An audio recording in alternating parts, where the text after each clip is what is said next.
دغه سړی د ترافیک د چارای مابس ترافیک څو دفعې ودرولی یم.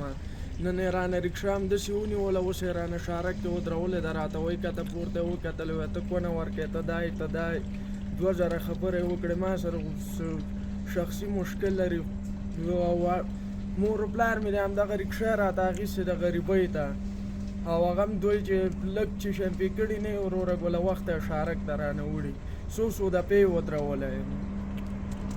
رانه ونیوله، بیا کته پورته وګورو ته کوني ته کونه ورکوې، ته ولې ما ورته وویلې مالې څوک کونه ورکوي. بیا یو وار یم په دې وکړ، بیا یې کنځاګانو باندې شروع وکړه.